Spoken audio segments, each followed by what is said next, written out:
An archivist found her own name on a Cold War military record, dated decades before she was even born. Trevor Machado, 84, sat in his study, the yellowed photograph of Company D clutched in his trembling hand. 62 young men, parade-ready, stood on a sun-drenched field in Ohio, spring of 1961. His own youthful face, third row left, stared back, resolute. For decades he'd carried this proof, this memory, a testament to his service, a quiet badge of honor. But the lineage board was meeting Friday, and they were ready to rule Company D had never existed. Trevor knew it had. He'd lived it. He'd seen the official lab report on the photo paper, a mill run from 1994, impossible for a 1961 image, and the aerial survey flown over that very field the same afternoon in 1961 showed nothing but grass and one long, impossibly sharp shadow with no object at its end. He traced the outline of that shadow, a faint imprint against the green, and felt the cold certainty that something was profoundly, terrifyingly wrong. He pushed down the tremor in his hands, trying to rationalize it away as a mislabeled report, a simple mistake. But the precision of the dates, the impossible shadow, defied any ordinary explanation. The looming Friday deadline spurred Trevor into action. He navigated the labyrinthine corridors of the National Archives, a place he'd avoided for years, haunted by the memory of official indifference. The stale air, thick with the scent of old paper and dust, pressed in on him. He requested Company D's records from the front desk. The archivist, a methodical woman named Lorraine Sterling, 42, returned after an hour, shaking her head. Her expression was politely apologetic. Nothing. No Company D, no mention of Project Nightingale. Trevor insisted, his voice raspy with age and urgency. It existed. I was there. I remember every face. Lorraine, seeing the desperation in his eyes, offered to check the declassified but unindexed section, a sub-basement known for its mislabeled crates and forgotten histories. He waited, the silence of the reading room punctuated only by the distant hum of ventilation and the rustle of turning pages. Hours later, she emerged from the basement, dust clinging to her sensible blazer, a strange look in her eyes. "Mr. Machado, you're not going to believe this." She presented a single, thin manila folder, its accession number scrawled and then crossed out. The label, in faded type, read, Company D, Project Nightingale. Inside, Trevor found his own service record. It detailed his transfer into Company D in April 1961 and his honorable discharge in June 1962. But beneath the discharge, a stamped line read, Company D, deactivated 1961. The dates were a paradox, a cold knot in his gut. How could he be discharged from a unit that was officially deactivated the same year he joined? He ran his finger over the impossible contradiction, the paper feeling unnaturally cold. Trevor pointed to the contradictory dates, his finger trembling slightly against the faded ink. Lorraine leaned closer, her brow furrowed. "That's impossible. A clerical error, surely." But as she spoke, her gaze dropped to a tiny, almost invisible handwritten note at the bottom of the page, next to the deactivated 1961 line. She froze, her face drained of color. "No," she whispered, her voice barely audible, "that can't be right." The note read, "Refer to Sterling, L, Project Oversight." It was her own name, scrawled in a hand that looked eerily like her own, yet dated decades before she was even born. She looked up at Trevor, her eyes wide with dawning horror. unable to reconcile the impossible truth staring back at her from the official record. Lorraine, though deeply shaken by the impossible appearance of her own name, couldn't shake the chilling coherence of the file. The idea of a clerical error, a simple mistake, now felt utterly inadequate. A growing, personal dread compelled her to help Trevor.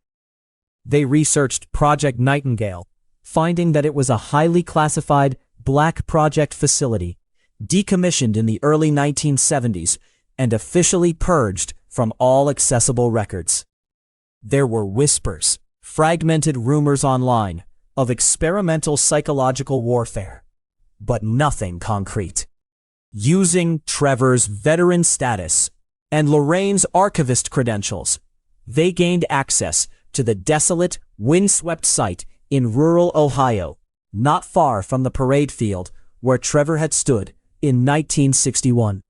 The facility was a decaying concrete bunker swallowed by overgrown fields and rusted fences.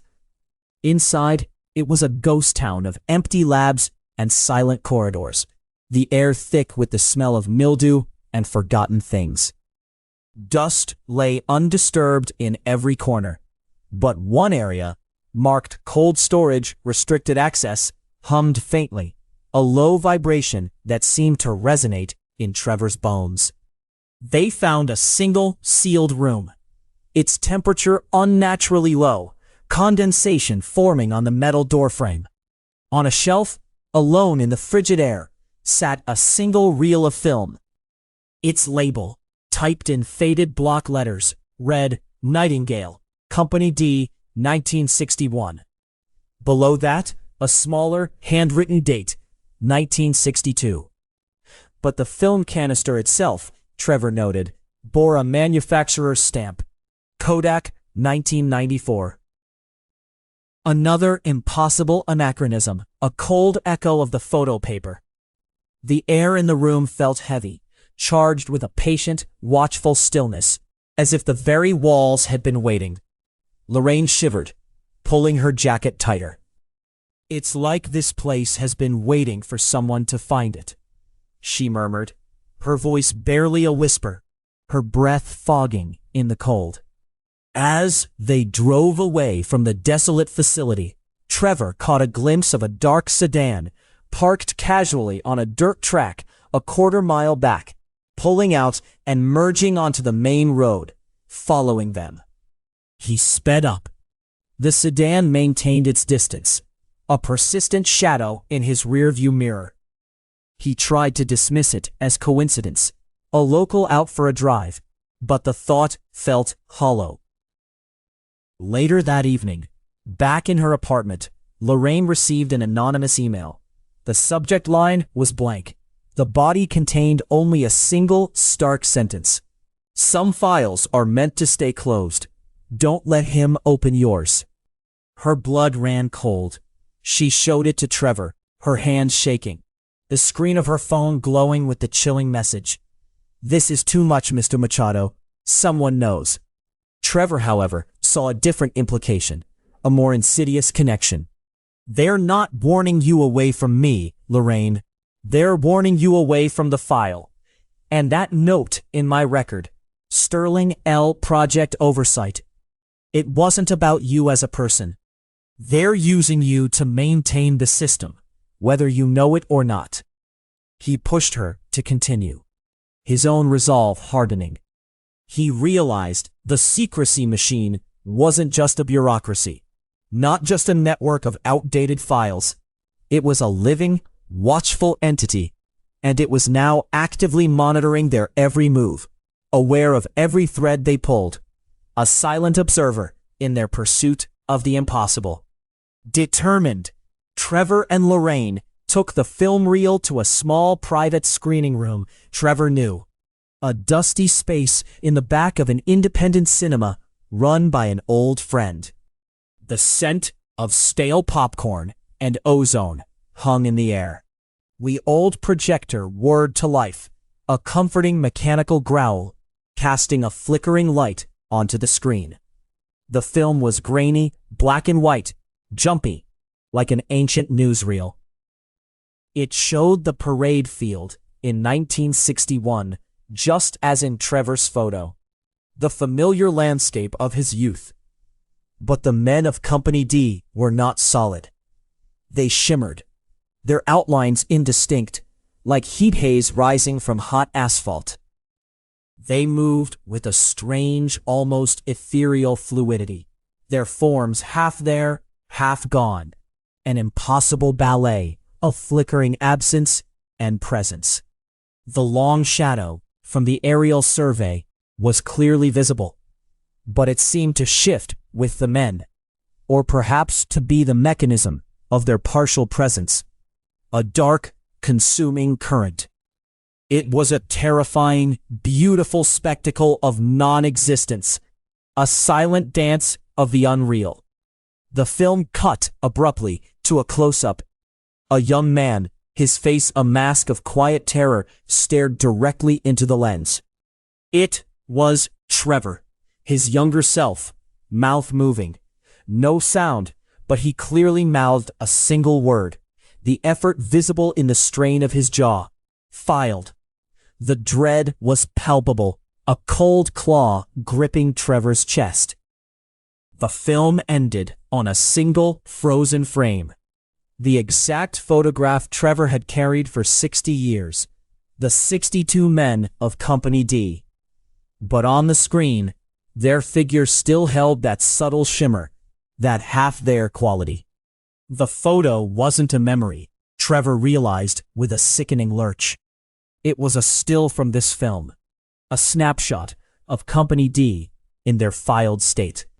The 1994 paper date on his photograph clicked into place. The film itself, or its projection, had somehow remanifested or been reproduced in 1994, and the photo printed from it then. Company D hadn't disappeared.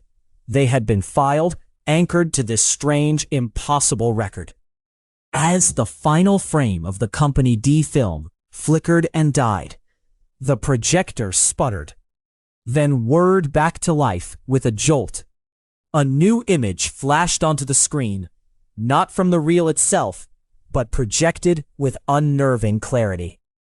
It was a page from the Company D Project Nightingale file, the very one Trevor had found.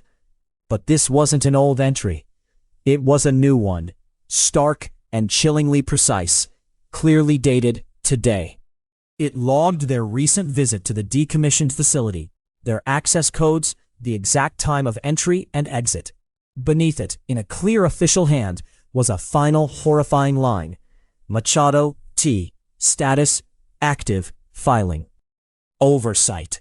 Sterling, L. The words hung in the air, a cold, undeniable prophecy.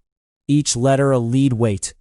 Lorraine screamed, a raw, terrified sound that tore through the silence of the screening room, scraping against the walls. Trevor felt a profound internal shift, as if a part of him had just been recognized, categorized, and pulled into the very system he had sought to expose. The file wasn't just a static record of the past. It was a live, hungry entity, and it was now actively writing their future, pulling them both into its impossible, ongoing ledger. The full, horrifying truth detonated in Trevor's mind. Company D hadn't been deactivated. They had been filed into a state of non-physical existence, a kind of perpetual, monitored limbo. The Project Nightingale facility was not a research lab, but a point of interface, a gateway. And the ghost file wasn't merely a cover-up. It was the living, breathing anchor to their filed state, the mechanism by which the institution, the secrecy machine, maintained control over these vanished units. The contradictions, the anachronisms, the impossible dates, they all clicked into place with terrible precision. The photo, the film, the aerial shadow, his own service record, Lorraine's name, and now his own, appearing with active filing status. It wasn't a historical anomaly. It was an ongoing process, silent and ever-expanding. His quest to prove Company D's existence hadn't just uncovered a buried secret. It had drawn him, irrevocably, into its active records. He was no longer an observer. He was part of the file, his own existence now subject to its silent, persistent transcription. The institution wasn't just hiding what happened. It was actively managing it and expanding it.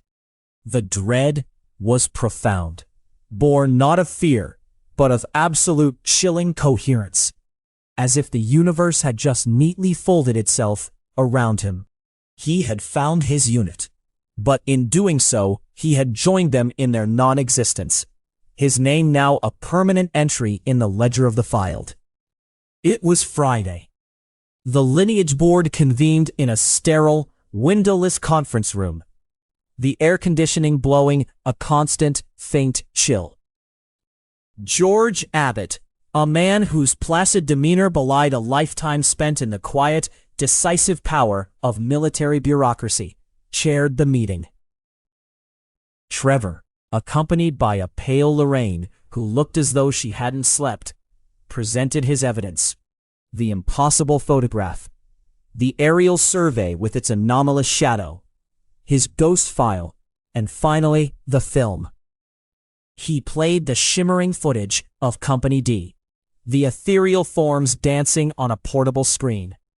Then he pulled up the image of the latest entry in his own file. Company D wasn't deactivated, gentlemen, he stated, his voice steady despite the tremor in his hands. They were filed into an alternate state, still serving, still existing, just not physically. And the system that did it is still active. He paused, meeting Abbott's gaze across the polished mahogany table. I believe I've just been filed myself. Abbott listened, unblinking, his hands clasped neatly before him, as Trevor recounted everything, from the photo paper to the email. When he finished, a long silence hung in the room, broken only by the hum of the AC. Mr. Machado, Abbott finally said, his voice calm, even-toned, this is an extraordinary claim. We deal in verifiable facts, not science fiction. Trevor pushed the ghost file across the table, open to the active filing entry, clearly visible to Abbott. This is verifiable. This is me. And this is Lorraine Sterling, my archivist, now also implicated. Her role in your oversight made clear. Abbott glanced at the entry, then at Lorraine, who stood rigid beside Trevor, unable to speak, her face a mask of horrified comprehension. A faint, knowing smile touched Abbott's lips, a tiny, chilling crack in his composure. Some service records are more permanent, Mr. Machado, and some units are never truly disbanded, merely reassigned. He looked directly at Trevor, his eyes holding an ancient, unbothered knowledge, a chilling acceptance of the impossible. You've proven Company D existed. Congratulations. You've joined the ranks of those who truly understand their service. Trevor had exposed the truth, but the secrecy machine remained unperturbed. It had simply absorbed him, adding another entry to its endless ledger. The lineage board, to the surprise of many, ruled that Company D had indeed existed, citing newly declassified records that confirmed its unique, though vaguely defined, operational status. Trevor Machado was gone, his apartment found empty, his phone left on the kitchen counter. No note, no trace. Lorraine Sterling, shattered by the encounter, submitted her immediate resignation from the National Archives, citing unforeseen personal circumstances. The Project Nightingale facility was sealed once more, its entrance reinforced, its existence scrubbed from all public-facing databases. The long shadow from the 1961 aerial survey remained, a quiet, persistent mark on the landscape, unchanging. The world moved on, oblivious to the new entries in a file that continued to grow, page by silent page. Lorraine sat in her quiet apartment, the resignation letter still on her desk, unsigned. She stared at it, the weight of the decision heavy in the silent room. Her phone chimed. An email notification. Internal memo, Project Nightingale. She deleted it without opening, her finger trembling slightly. The phone chimed again, immediately. Another email, identical subject line. She deleted that one too, a frustrated sigh escaping her lips. A third pinged.